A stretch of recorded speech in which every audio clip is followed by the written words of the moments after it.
Presidenta, a nombre del Grupo Parlamentario del PRI, queremos expresar nuestro más amplio reconocimiento a las y los trabajadores del sector salud. Nosotros no le apostamos al fracaso del gobierno, le apostamos al éxito de México. Señor subsecretario, desde el inicio de la pandemia hemos observado algunas inconsistencias y contradicciones en la información que confunden a la población. Se dijo que las pruebas masivas no eran necesarias. Hace unos días se dice que está bien que se hagan las pruebas. Se dijo que el cubrebocas no era necesario, luego que era indiferente usarlo, ahora es obligatorio. Se dijo que estábamos preparados para la pandemia, para atenderla, pero hay contagios y muertes masivas de quienes trabajan en el sector salud.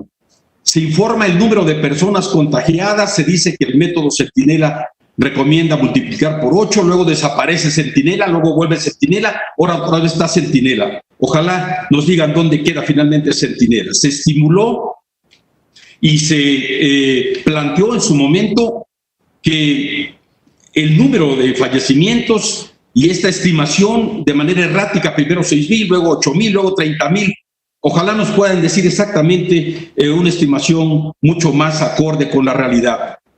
Nos dijeron en 6 ocasiones que ya estábamos en el nivel máximo de la intensidad de la pandemia. ¿Cuántas faltas? ¿Cuántas más faltan? Nos dicen que se aplanó la curva, que se domó la pandemia y ayer se registran casi 4,000 contagios, más de 1,000 muertos. Pero ayer mismo nos dicen que no se domó la pandemia, sino que se domó la sana distancia.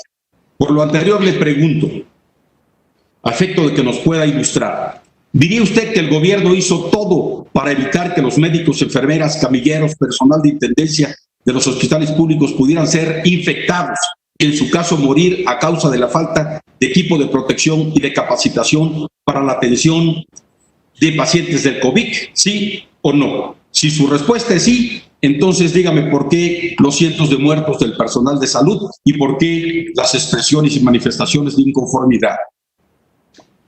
2. Usted reconoce la pandemia y lo dice así, que rebasó las proyecciones de la Secretaría de Salud. ¿Podría decirnos, en base a la información que usted tiene, cuántas defunciones y contagios tendremos al mes de septiembre? Informar si los decesos, los registros que usted tiene incorporan los ocurridos en hospitales privados y aquellos que mueren en sus domicilios, lamentablemente. ¿Tiene usted algún mecanismo confiable para obtener la información fehaciente y oportuna? Usted nos dice también que el confinamiento sigue, la tasa de incidencia de la última semana es más alta que la anterior, es decir, el número de contagios crece y el número de muertos también. El mapa del país está pintado de rojo. Cuando el grado de letalidad a nivel mundial es el 6.3 y en México 11.1, cuando tenemos el primer lugar de letalidad en América Latina y el 7º en fallecimientos en el mundo, entonces yo no entiendo. Dígame usted cómo está eso de que se aplanó la curva y de que estamos domando a la pandemia. El grupo responsable de la gestión de la pandemia, usted entre ellos, autorizó al presidente a salir de gira a partir del 1 de junio, ¿sí o no? Cuando estamos como usted lo afirma, en el punto máximo nivel de intensidad. ¿No cree usted que la gente que está cansada del encierro, no tiene dinero, no tiene comida, al ver que el señor presidente ya salió, ellos también decidan salir y dejar el confinamiento masiva y desordenadamente con repercusiones alarmantes? Durante mucho tiempo los gobernadores pidieron coordinación adecuada y oportuna con el gobierno federal. No hubo, ni hubo suficientemente, fueron escuchados sus planteamientos. Ahora se les transfiere la responsabilidad, pero no se les dan recursos adicionales. ¿Le parece correcto y justo eso? México es el único país en el mundo donde los contagios y decesos van a la alza y sin embargo se determina reiniciar gradualmente las actividades. ¿No cree usted que esto podría generar un rebote peligroso, toda vez que ya se nota un incremento considerable en la movilidad de las personas en las calles? Ahora que hablamos, se está muriendo la gente. No es tiempo de expresiones graciosas, ni dogmas, ni poemas. El gobierno solo no puede contener la pandemia. Los datos así lo demuestran. Es tiempo de dejar a un lado la soberbia y actuar con humildad y generosidad. Es tiempo de dejar a un lado la descalificación y la confrontación entre mexicanos. Lo peor de la pandemia no ha pasado.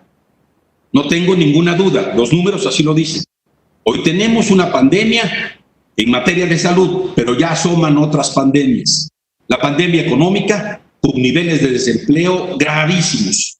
La pandemia social, con miles de gentes que hoy no tienen para comer, que viven y sobreviven en el encierro, desesperados, tristes, sin dinero y sin esperanza. La pandemia psicológica que viene con la nueva normalidad.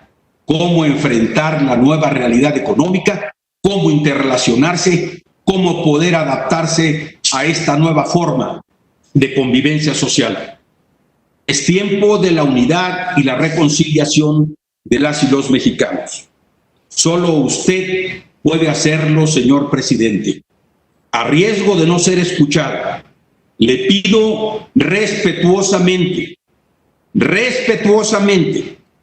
y reconociendo el esfuerzo que hace el gobierno, que es insuficiente porque los resultados así lo demuestran, nos convoque a todos a un diálogo nacional para salvar a México, para enfrentar la pandemia y evitar que el país se nos deshaga en las manos. México es nuestro hogar, es de todos. Exigimos ser escuchados y ser atendidos. Nadie posee la verdad absoluta. Nadie es infalible. Es ahora o nunca. Se está muriendo la gente. Muchas gracias y muchas gracias Friné y Nemer por acompañarme en esta reunión. Cumplí mi tiempo y me ahorré 7 segundos. Muchas gracias. Gracias, diputado.